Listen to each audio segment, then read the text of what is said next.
Woke. Whoa. You want to know what it means to be woke? It means you believe that your identity is based on your race, your gender, and your sexual orientation. I still would not have voted for you because you're an Indian.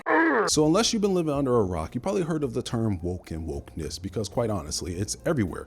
Woke this, woke that. Woke is dead. And the funny thing about being woke and wokeness and how woke is being used is that it doesn't mean what people generally think that it means, or at least what white conservative America has weaponized it to mean, because woke is, well, it's a term created by us, Black people and Black culture. It's our colloquial use. It's something that is basically only really understood by us, and like most things, it was co-opted, colonized, and is used as a way to be, well, anti-Black. So that's the topic of today's discussion: wokeness, the co-opting of Black terms, and well, just how in general we live completely different lives than people realize. So for this, I'm gonna go back to my roots a little bit, like when I was living out the car, and we're gonna go outside for this. Yes, I know, the sun, it burns us, but do you want to be Asmongold? Exactly. Let's go. So as always, I'm going to start this off with a story, as I like to do. As you see, I'm in Trenton, the heart of Trenton, downtown Trenton. I'm on East State Street. This is a Black-ass environment full of Black people. And when it comes to the internet and these spaces and places, there's a lot of disconnect as people who are in echo chambers and places opine on things which they don't really know what they're talking about. And in this case, we're talking about woke and wokeness and whatnot. I remember on one of these internet spaces, I don't know if it was Reddit, YouTube, Twitter, Facebook. Well, it wasn't Facebook, that's for sure. But it was on one of these spaces, the concept of wokeness was being brought up. And there was a guy arguing with other people saying how liberals created the term woke and yada, yada, yada. And he got corrected by other people. He was corrected by people saying, no, liberals didn't create woke. It wasn't white liberals that created it, white liberal academia and whatnot. This was a Black phrase. And when he got hit with that pushback, he did what most people that are very adamant in their beliefs do. He argued and doubled down with it. He was quite adamant to die on that hill, going from first saying that liberals created woke to liberals co-opted woke. Woke might have had one meaning, but it only gained popular when the white liberals in academia got involved. They're the ones that changed the definition of it. No, he didn't know what he was talking about, and me seeing this conversation, I got involved because I am clearly a Black man in a Black-ass environment. And while that doesn't necessarily mean that I automatically know what I'm talking about, that is kind of a fallacy in ways. In this conversation, I absolutely do, because I grew up around a lot of Black people, not only in North Philly where I'm originally born, but also when I lived in Burlington, surrounded by, as I've already said, a lot of older Black folks from the Civil Rights era and before, World War I, World War II veterans, et cetera, et cetera. We've already spoken about this. I've brought this up many times, as well as the fact that I grew up on networks like UPN, which had shows like and everything else, other shows that I can't really think of off the top of my head, but Black entertainment, Black media, Black movies. And hopping in this conversation, I quickly said, you're wrong. Editing me. Don't get caught slipping without your bliss text. I did, but hey, the show must go on. And speaking of being wrong, I clearly need some chapstick. My lips are getting ashy. I mean, I did hop out the shower not too long ago, but whatever, I digress. I'll just buy it on the way I walk. I'm leaving this in, by the way. But and with that, the argument continued with me asking him to bring up sources, which he couldn't. And well, it ended in my winning. Got to toot my own horn, boost my ego real quick. Because he didn't really have any idea what he was really speaking on. Because when I started asking for specifics, sources on when this flip happened, when the liberals in academia did it. Mind you, I had access to ProQuest and other things at the time, so I definitely could really look this stuff up. He couldn't really answer. Meanwhile, I would bring up Black movies like Don't Be a Menace, which used it obviously as a joke with the My milk of magnesia character, and he had no response for it because he ultimately did not know what he was talking about. All his information came from the echo chamber that he lived in and him, well, making this shit up. And that's generally how the majority of this stuff goes. People just making shit up because ultimately they don't have anything to argue about if, and mind the lighting, but if it isn't for us. They need us way more than we need them. A conversation I was having with my uncle, 77 years old, I brought him up in 2 of the previous videos, is about the relationship that black men have, or not black men, the relationship that black people have in this country with white America. And instead of summarizing it, I'm gonna play this snippet right here. We are forever gonna be a thorn in their side. Yes. That's all to it, man. It's like if you have a marriage and you beat your wife type thing, and she hangs around as a house, whatever, and things are cool, you go on good, this, that, other thing, but every now and then you look over there, you see like, wow, I did that.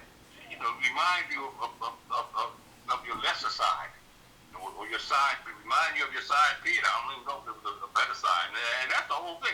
The fact that this whole thing was born of hypocrisy. To him, our relationship with white America is incredibly toxic. It's like a domestic abuse relationship. And no matter what happens, they'll never be able to not look over their shoulder and see us and not just remember what they did to us, but also not give it up either. And that's kind of what you see what's happening with all this woke, DEI, CRT. Basically, anything we eventually create, they're going to turn into a conservative narrative. Because quite honestly, besides the issue of immigration and whatnot, whiteness and the argument of whiteness is predicated on the existence of us. Just like how the race riots of the early 1900s were predicated on black people trying to exist in their own blackness and white America not really liking it. The fact that we couldn't get the GI Bill, because of course we couldn't when it originally came out. The war on drugs that originally started with Nixon being a way to systematically disenfranchise leftist hippies as well as black people, and so on and so on and so on. The co-opting and bastardization of woke is quite honestly just the natural result of how they operate. There's really no other way to say it, because once again, and I really need to cement this, they need us.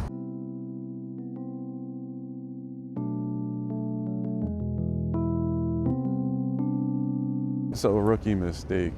I can't really do the second half of what I want to do because I have everything but my charging wire. And my phone's on like 18%. So yeah, that happened. I'm supposed to be a professional that works in media outside of YouTube. That was a rookie mistake. So I was actually going down to Camden, New Jersey, which is primarily black. And I figured why not walk and talk, because I wasn't driving that day. And I was going to interview some black people down in Camden, or at least attempt to, but that didn't get to happen because the phone died. So yesterday I was in downtown training, and I was talking to some residents on this topic and concept, people that, wanted to talk about it. I have nobody recorded because nobody wanted to be recorded, which is cool, but we still had some thought-provoking conversation, because ultimately, with the gist of what I'm going to get here is that we live completely different lives. Like me recording walking downtown wasn't just because I wanted to go touch grass and everything. I wanted to show an environment that isn't really seen. Like nobody really cares about Trenton, New Jersey. It's just some place that is usually cast down upon, talked down upon, crime and everything else, even though people do live here that are living their lives, that are struggling, trying to prosper and everything else. And since they're primarily black, they go under the radar, which is kind of the same when we're talking about blackness in general. You might see rap and hip hop and everything and see how, we're like in the forefront of like popular media or whatnot, but our daily lives goes under the radar. And that also includes our lingo, our vernacular, how we live and how we think, even though we are not a monolith. Quite honestly, the black experience in America is living a life that is almost completely separate to the white experience in America, despite the fact that we speak the same language, even though at the same time we do not speak the same language. Even if we're talking about Ebonics or properly African American vernacular English, we're not speaking the same language most of the time. That's why terms like code switching exist. You might hear somebody say, man, I ain't finna do all that, and they don't really know what that means, even though for myself and others around me, it made perfect sense. If you want more on this topic, there's a guy, don't remember his name, but I'm gonna pop him up right here, who talks about how complicated African American vernacular English actually kinda is. And that even comes from the fact that back in the slave days, we needed to learn how to speak in code, so the master or the oppressor, whatever word you want to use, didn't really understand what we were saying. That's how you formulated your plans and everything else, because we weren't really allowed to be educated. So when we go back to things like wokeness and whatnot, It primarily just means to be aware, to be awakened, to have your mind eye open, right? To be aware of one's sense of self and their reality bubble and the influences that exist in that, whether they're internal or external, whether they're the ones creating those influences or experiencing them, as well as walking in some type of faith or spirit. And it doesn't have to be religious, the Abrahamic gods or anything. Some people just believe in the universe. Some people's sense of faith in their self. But generally, if you ask Black people, that's what woke will be in one way or another, because it has a different multitude of meanings. Hell, some people are woke, their third eye is open and they're not even aware of it. And some also are unfortunately still living in the ignorance, which is a conversation for, a completely different video. But with that being said, our language is still our language at the end of the day. That's what woke means, not what it meant. That's what it means, no matter what white America says and tries to co-opt it. I was talking to this gentleman yesterday, and he's 61 years old, and he said this: white America will never understand us, and they're not meant to. We know this. They don't know that, but we know this. Hell, our language is different. When we say nigga, we mean it with love, and we mean it with endearment. When they say nigga, they're usually being racist in one way or form. And he's completely correct in that assessment. Our lives are completely different, and white America will never truly understand that, which is why, like, being a Black person in a mainly white space, like say this corporate event and whatnot, almost everybody's white, and you'll see two Black people, we'll lock eyes and just do. Where does it come from? I have no idea. But for whatever reason, it's ingrained in us. This is just what a lot of us do. This is what we were subconsciously taught to do. We speak a different language. We live a different life. And it's one of those things that if you know, you know. And if you don't know, well, you just don't know, because we don't go out of our way to try to explain these things to the rest of the world, especially the rest of this country. And because of that, that's how these things get co-opted so easily the way that they do. Because once again, conservative America just looks and goes, well, the rest of the country ain't going to know, so why not use it? But even when they do that, you can't change it. It's always going to mean what it's always going to mean. And well, that's the video. I just wanted to speak on this for this topic. It's something that's been on my mind. There's people like Antonio Speaks, FD Signifier and whatnot, who speak on this on a more like academic way. They'll go into the history of these terms and whatnot and give you your sources and stuff. I don't feel like doing that. Quite honestly, I don't want to. I like this grounded, conversational approach that I do with these topics and stuff and things.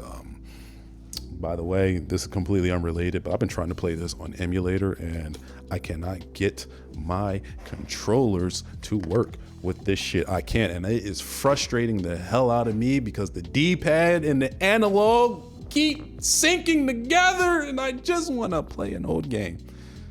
I like nerdy things. But this is the end of the video where I just, ramble and make things, just do whatever. But as always, I'll see y'all in the next video, and you know how I'm going to end it. Deuces.